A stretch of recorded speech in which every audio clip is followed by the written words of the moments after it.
Magandang gabi mga kaibigan. Maligayang pagdating sa mga kwentong aswang, ang tahanan ng mga kwentong gigising sa inyong takot at magpapadilat sa inyo hanggang madaling araw. Bago tayo magsimula, siguraduhin komportable na kayo. Patayin ang ilaw, isuot ang inyong earphones, at huwag munang lilingon kapag may narinig kayong kaluskos sa inyong likuran. Kung mahilig kayo sa mga kwentong puno ng hiwaga, kababalaghan, at nakatatakot na aral, huwag kalimutang i-like ang video at mag-subscribe sa ating channel. I-share din ito sa kaibigan nyong matapang daw, ngunit natutulog na nakabukas ang ilaw. Ang kwentong maririnig nyo ngayon ay tungkol sa isang antinyerong tumalikod sa kanyang tungkulin hanggang sa lakayin ng mga nilalang mula sa ilalim ng lupa ang libingan ng sarili niyang ama. Ang mga kalaban niya ay hindi ordinaryong aswang. Kumakain sila ng bangkay, nag-iwan ng katawan ng puno sa loob ng kabaong, at pinamumunuan ng halimaw na matagal nang naghahangad sa kapangyarihan ng kanyang angkan. Sa gabing iyon, ang bawat agimat ay magkakaroon ng kapalit, bawat sugat ay magiging mas malalim, at bawat puntod ay maaaring maglabas ng gutom na hindi na kayang pigilan. Huminga ng malalim, makinig, at tandaan, ang paggalang sa patay ay salamin ng natitira nating pagkatao. Simulan na natin ang kwento ng ang antinyero laban sa pangkat ng mga balbal. 12 taon nang hindi umuwi si Roman sa Baryo Malinao. Sa edad na 34, nagtrabaho siya bilang mekaniko ng truck sa lungsod. Tahimik siyang namuhay, malayo sa matatandang pun, libingan, at mga kwentong pilit niyang kinalimutan. Ngunit isang maulang umaga, nakatanggap siya ng mensaheng nagpabalik sa kanya. Roman, wala na si Tatang Ambo. Si Tatang Ambo ang kanyang ama, ang huling kilalang antinyero sa Malinao. Noong bata pa si Roman, itinuro sa kanya ng ama kung paano kilalanin ang yapak ng taong hindi humihinga, kung bakit hindi dapat sagutin ang pangalan mo mula sa likod, at kung paano gumamit ng anting-anting nang hindi nilalamon ng kapangyarihan nito. Tandaan mo, anak. Hindi sandata ang agimat. Pananagutan iyan. Kapag suot ko ito, hindi na ako masasaktan. Masasaktan ka pa rin. Ang ibinibigay nito ay pagkakataong tumayo kahit sugatan ka. At kapag natakot ako, tumayo ka pa rin. Hindi nagustuhan ni Roman ang buhay ng ama. Nakita niya ang mga sugat, lagnat, at bangungot na kapalit ng bawat pakikipaglaban nito sa mga nilalang. Noong 18 taong gulang siya, iniwan niya ang baryo at isinumpang hindi na hahawak ng agimat. Ngayon, nakahiga sa kabaong ang lalaking iniwan niya nang walang maayos na pamamaalam. Dumating si Roman sa Malinao habang palubog ang araw. Sa bakuran ng kanilang lumang bahay ay nakatayo ang tolda ng burol. Nakapaligid ang mga kapitbahay, kamag-anak, at matatandang minsang tinulungan ni Tatang Ambo. Sa tabi ng kabaong ay naghihintay si Luna, kaibigan niya mula pagkabata at ngayon nurse sa health center ng baryo. Akala ko hindi ka darating. Akala ko rin. Hinanap ka niya bago siya mawalan ng malay. Ano ang sinabi niya? Bumukas na naman ang hukay. Napatingin si Roman sa kabaong. May sakit siya. Baka kung ano lang ang sinabi niya. 3 gabi bago siya namatay, may nahukay na puntod sa sementeryo. Nawawala ang bangkay. Magnanakaw. May iniwan sa kabaong. Bago makapagtanong si Roman, lumapit ang tagapangalaga ng sementeryo na si Teban. 32 taong gulang si Teban, payat, magulo ang buhok, at laging may dalang pala kahit hindi naman naghuhukay. Punang saging.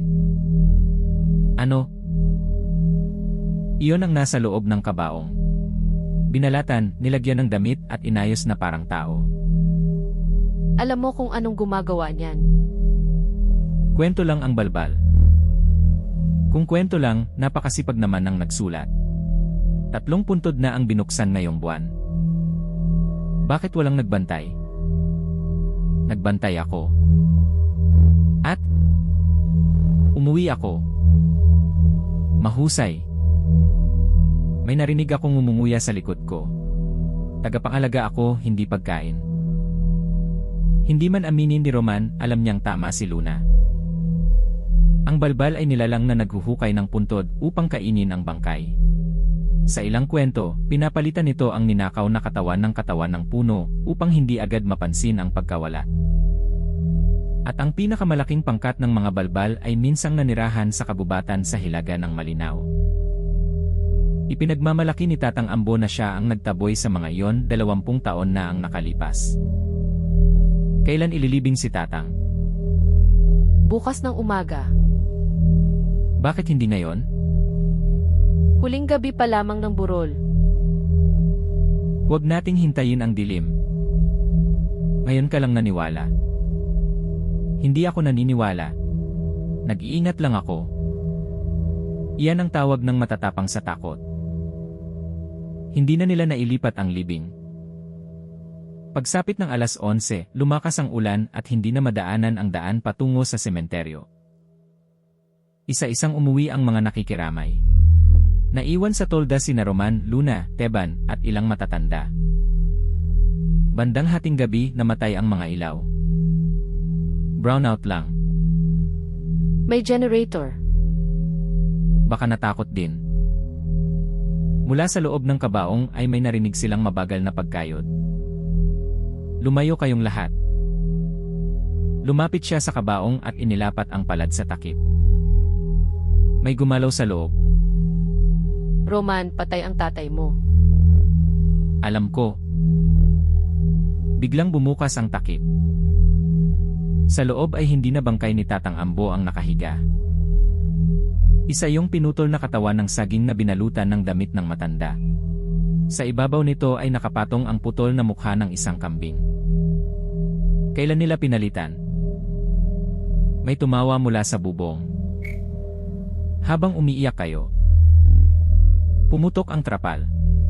Bumagsak mula sa itaas ang isang payat na nilalang na kasing haba ng 2 tao. Wala itong labi.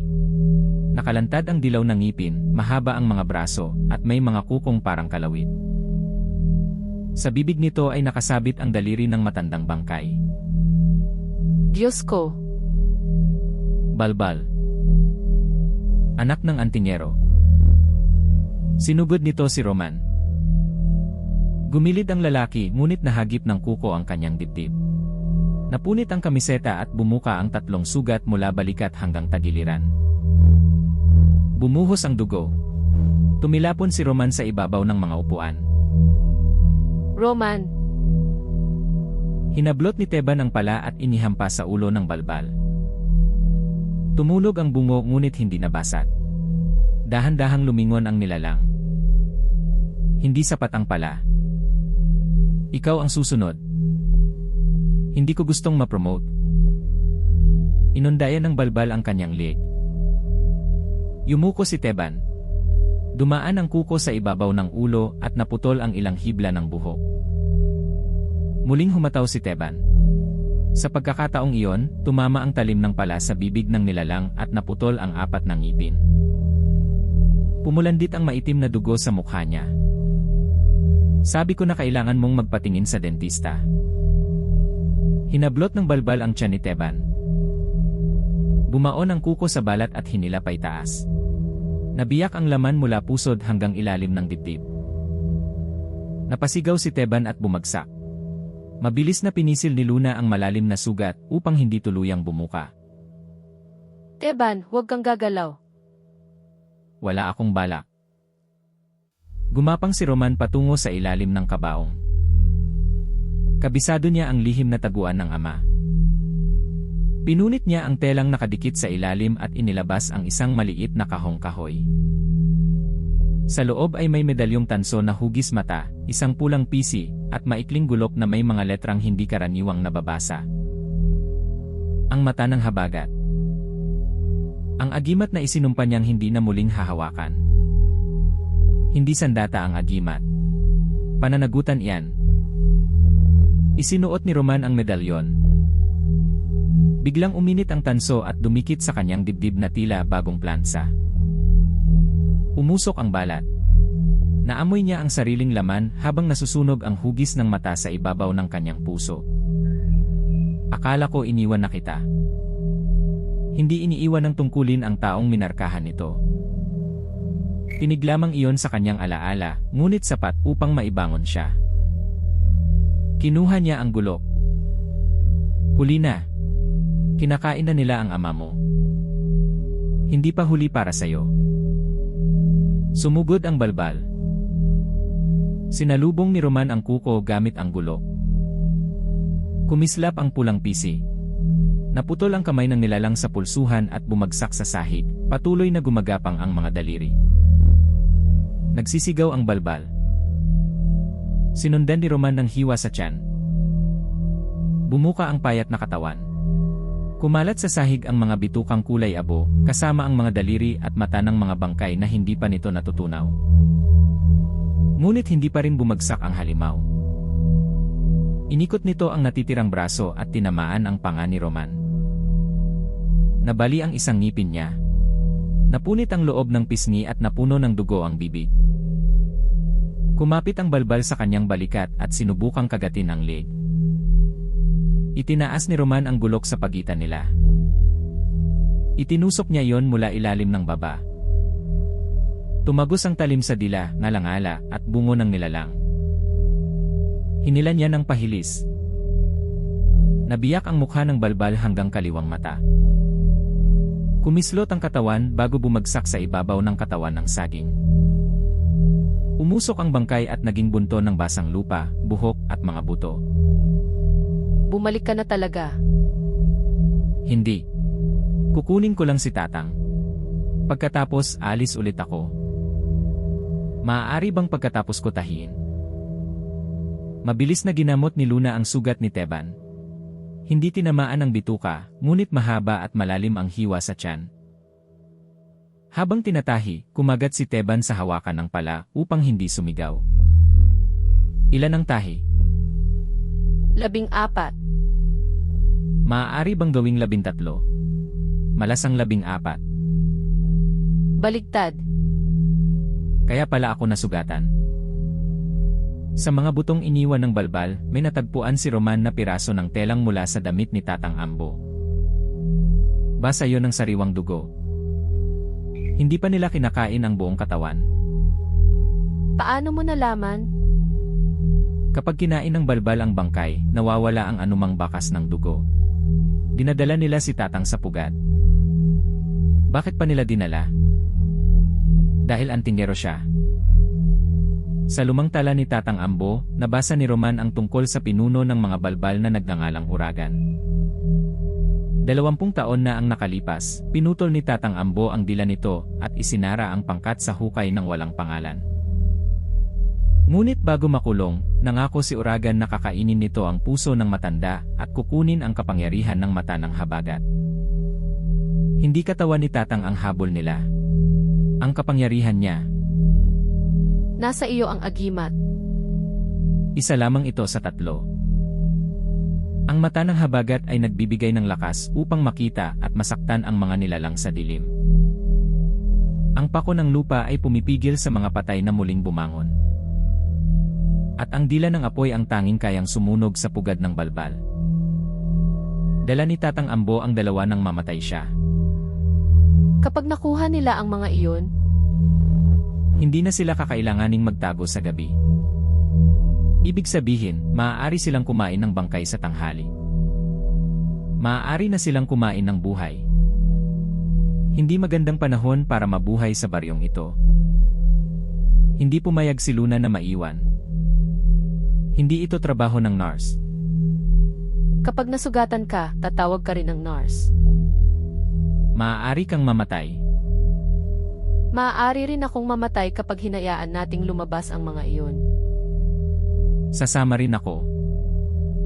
Tinahi pa lang ang tiyan mo. Ako ang nakaalam ng daan patungo sa lumang hukay.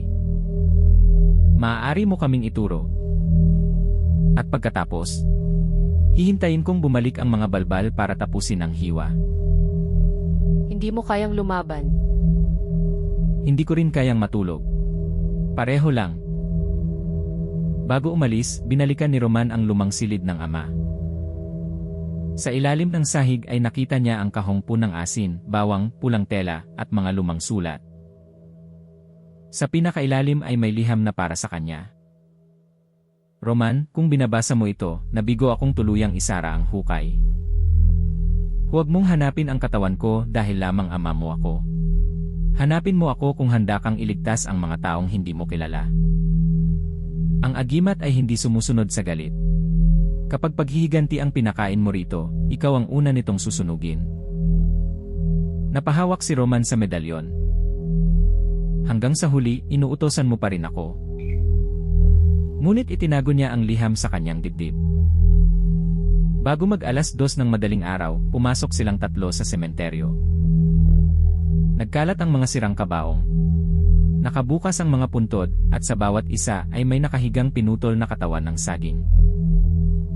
Ang lupa ay basa hindi lamang ng ulan, kundi ng dugong tumutulo mula sa mga kalansay na isinabit sa mga puno. Noong umaga, wala ang mga iyan. Ilang bangkay ang kinuha nila? 18. Hindi lahat para kainin. Sa gitna ng sementeryo ay may bilog na yari sa mga buto. Ang mga bungo ay nakaharap sa hilaga, patungo sa hukay ng walang pangalan. Gumagawa sila ng landas. Biglang gumalaw ang lupa sa ilalim ni Luna. Roman, Isang balbal ang sumabog mula sa puntod at hinablot ang kanyang bukong-bukong. Nahulog siya sa hukay. Ang nilalang ay tinatawag na dapang, may 6 na braso, baluktot na mga binti, at isang bibig sa tiyan. sariwang laman. Bumuka ang bibig sa tiyan nito. 3 hanay ng ngipin ang umikot na parang gilingan. Sinipa ni Luna ang mukha ng nilalang, ngunit kinagat nito ang kanyang bota at dinurog ang dulo. Tumama ang mga ngipin sa hinalaki ng paa. Nabiyak ang kuko at bumaon ang ilang ngipin sa laman. Hilahin ninyo ako. Humawak si Teban sa kanyang mga kamay. Ngunit umakyat mula sa kabilang puntod ang isa pang balbal. Namamaga ang leg nito at punang gumagalaw na bukol. Gutom. Bumuka ang leg ng nilalang. Libo-libong puting uod ang bumulwak at tumalsik kay Teban. Ayoko nito. Gumapang ang mga uod sa kanyang mukha, tainga, at sugat sa tiyan. Napabitaw siya kay Luna habang pilit pinapagpag ang mga yon. Tinaga ni Roman ang braso ng dapang. Naputol ang 2, ngunit 4 pa ang kumapit sa katawan ni Luna. Ibinabaon ng mga kuko ang sarili sa kanyang likod at hita. Muling itinaas ni Roman ang gulok at hiniwa ang bibig sa tiyan. Pumutok ang umiikot na mga ngipin. Kumalat sa hukay ang makapal na laway, dugo, at mga piraso ng dila. Sinaksak niya ang talim sa gitna ng katawan at hinila pa itaas. Nahati ang balbal mula tiyan hanggang lalamunan. Bumagsak sa magkabilang gilid ang katawan, nakalawit ang mga lamang loob sa mga butong tila dagdag na kamay. Iniahon ni Roman si Luna. Kaya mo pa? Nasugatan lang ang paa ko. Huwag mong tapakan ng buo. Alam ko. Nurse ako. Samantala, nakikipagbuno si Teban sa uod bibig. Bumaon ang kuko nito sa tahi sa kanyang tiyan. Napigtas ang 3 sinulid at muling bumuka ang sugat. Umagos ang dugo sa kanyang pantalon. Luna, masama ba kapag bumuka ang tahi? Iyon ang inaasahan ko. Hinampas niya ng pala ang tagiliran ng balbal. Nabali ang 2 tadyang ngunit kinagat ng nilalang ang hawakan at pinutol iyon. Tumalon si Roman sa pagitan nila. Dumura ang uod bibig. Isang kumpol ng uod ang tumama sa kaliwang braso ni Roman. Dumikit ang mga iyon sa balat at agad kumagat. Sa loob ng ilang segundo, daan-daang maliliit na butas ang lumitaw. Sinusubukan ng mga uod na lumusot sa ilalim ng laman. Luna, apoy! Ibinato ni Luna ang maliit na bote ng alkohol. Ibinuhos ni Roman iyon sa sariling braso at inilapit sa kandilang kinuha niya sa isang puntod. Nagliyab ang kanyang balat.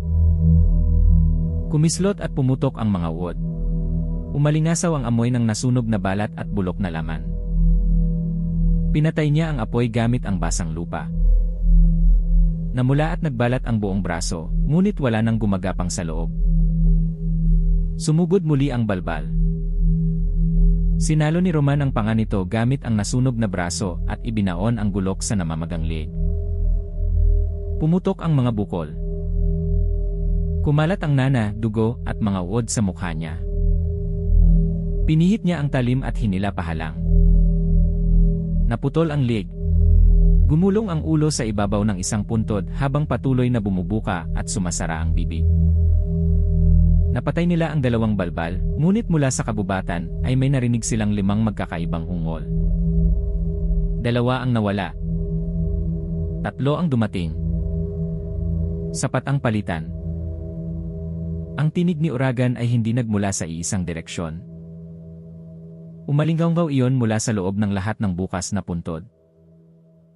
Biglang gumalaw ang mga katawan ng saging sa mga kabaong.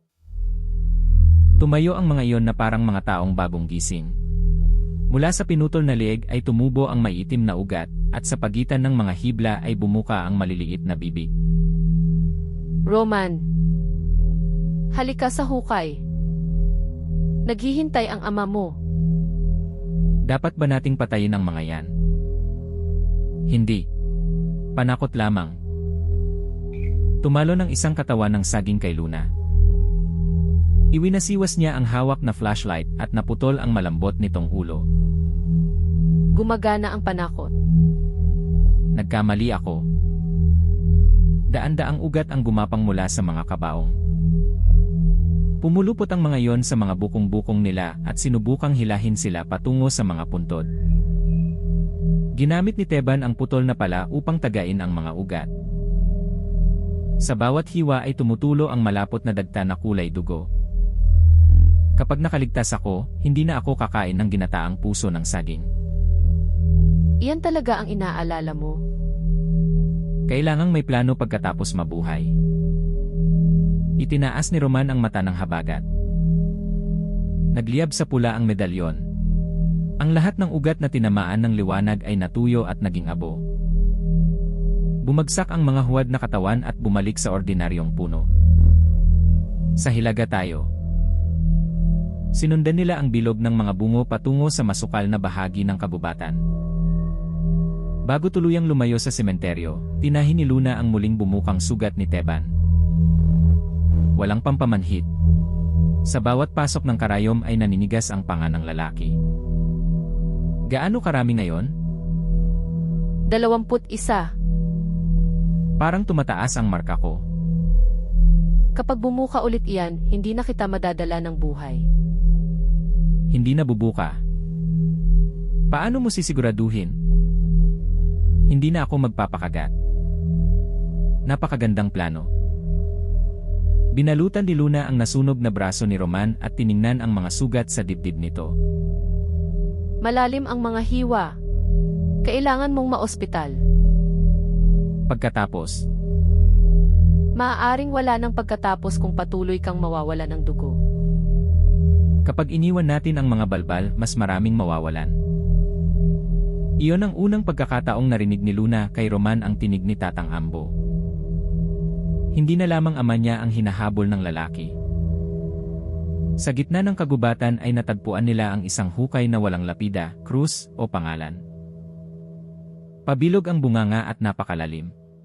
Mula sa ibaba ay umaakyat ang amoy ng nabubulok na laman at maasim na laway. Ito yon. Paano tayo bababa? Itinuro ni Teban ang isang lubid na yari sa pinagdugtong na buhok. Hindi ko gustong hawakan, pero wala akong nakikitang hagdan. Ako ang mauuna. Mahigpit na hinawakan ni Roman ang lubid at bumaba. Habang papalalim, gumagalaw ang mga hibla. Ang ilan ay pumupulupot sa kanyang mga daliri na parabang gustong kumapit. Sa kalahati ng hukay, may nakita siyang mukha sa dingding. Tao iyon na ibinaon ng buhay hanggang lig. Tulungan niyo ako. Buhay ka pa? Opo. Kinuha nila kami. Nakilala ni Teban ang bata. Si Iking yan. Nawawala siya mula kahapon. Sa paligid ng hukay ay may 3 pang taong nakabaon sa dingding, isang matandang babae, isang magsasaka, at isang dalagang nawawala ng 2 araw. Kailangan natin silang ilabas. Kapag tumigil tayo, maaaring maubos nila si Tatang. Huwag mong hanapin ang katawan ko dahil lamang ama mo ako. Naalala ni Roman ang liham. Isinuksok niya ang gulok sa lupa at sinimulang hukayin ang paligid ni Iking. Ilalabas muna natin sila. Tumalon si Luna sa patag na bahagi ng dingding at tinulungan siya. Si Teban ay nanatili sa itaas upang hilahin ang mga bihag. Halos mailabas na nila ang matandang babae nang may marinig silang 2 magkasabay na ungol. Magnanakaw. Mula sa ibaba ay gumapang ang isang balbal na may 2 ulo. Magkaharap ang mga ulo nito, ang isa ay nakatingin sa unahan, ang isa ay nakatingin sa likod. Parehong walang mata. Sa halip, ang kanilang malalaking bibig ang sumasakop sa buong mukha. 4 ang panga ng bawat ulo at bumubukas na parang mga talulot ng bulaklak na may ngipin. Ang buhay ay pagkain din. Sumugod ito sa dingding na parang malaking gagamba. Hinarang ni Roman ang unang panga gamit ang gulok. Kumagat ang mga ngipin sa talim at nabiyak ang metal sa gilid. Umikot ang likurang ulo at kinagat ang kanyang balikat. Pumasok ang 4 na panga sa laman. Bawat isa ay humila sa ibang direksyon.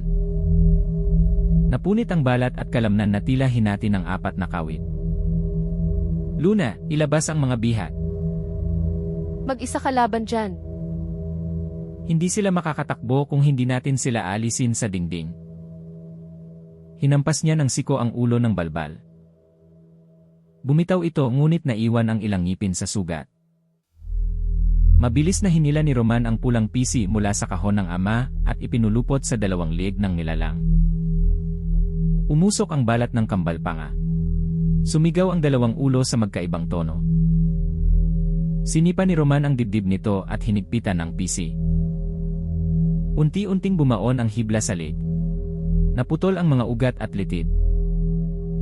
Ngunit bago tuluyang mapugot ang 2 ulo, ibinaon ng balbal ang mga kuko sa tiyan ni Roman. 5 daliri ang tumagos sa balat at kumaska sa buto ng balakang. Hinila nito pababa.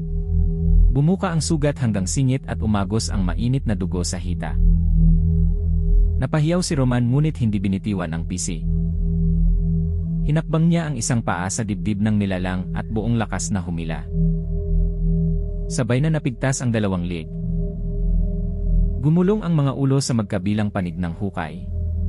Ang bawat panga ay patuloy na kumagat sa lupa hanggang mapuno ng putik.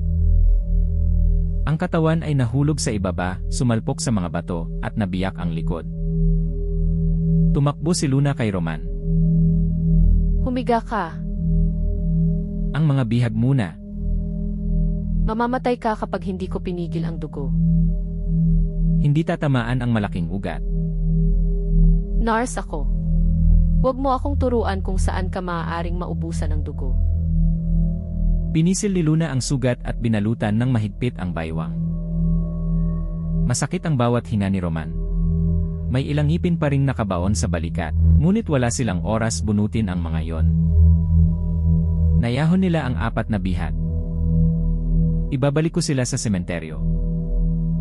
Hindi mo na kayang bumalik. Hindi ko rin kayang bumaba nang hindi napupunit ulit ang tahi. Tama siya. Dalhin mo sila sa ligtas na lugar at humingi ng tulong. Babalikan ko kayo. Huwag. Hindi ikaw ang tagapag-alaga ng sementeryo. Hindi ka rin sundalo. Mabuti. Mababaraw ang sahod. Iniahon ni Teban ang mga bihag. Naiwan sina Roman at Luna sa loob ng hukay. Bumaba sila sa pinakailalim at pumasok sa isang lagusang napapaligiran ng mga butong pinagdikit gamit ang maitim na dagta. Sa kisam ay nakasabit ang mga balat ng taong ginawang bandila. Sa sahig naman ay may mga bakas ng paghila sa mga bangkay. Ilan pa? 4. Kasama si Uragan? Sa likod nila ay gumuho ang bahagi ng lagusan at tinakpan ang daan pabalik. Sa harap naman nila ay sabay-sabay na bumukas ang mga nakatayong kabaong. Maligayang pagdating, anak ng antingero. At bago pa maitaas ni Roman ang kanyang gulok, may kamay na walang balat na dumampi sa balikat ni Luna. Sino ang naghihintay sa loob ng silid?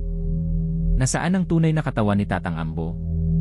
At makararating pa kaya sila kay Uragan bago tuluyang maubos ang kanilang lakas? Dito muna nagtatapos ang unang bahagi ng Ang Antingero laban sa pangkat ng mga balbal. Sa susunod na bahagi, haharapin ni Roman at Luna ang pinakamalulupit na tagapagbantay ng pugad, habang si Teban ay gagawa ng pasyang maaaring magligtas o tuluyang pumatay sa kanya. Kung nagustuhan niyo ang unang bahagi, huwag kalimutang i-like ang video, mag-subscribe sa mga kwentong aswang, at pindutin ang notification bell para hindi mahuli sa pagpapatuloy. I-share din ito sa kaibigan niyong nagsasabing kaya niyang pumasok sa isang madilim na lagusan, ngunit ayaw namang buksan ang kabaong sa dulo nito. Hanggang sa part 2 mga kaibigan. Huwag munang matulog nang nakatalikod sa pinto.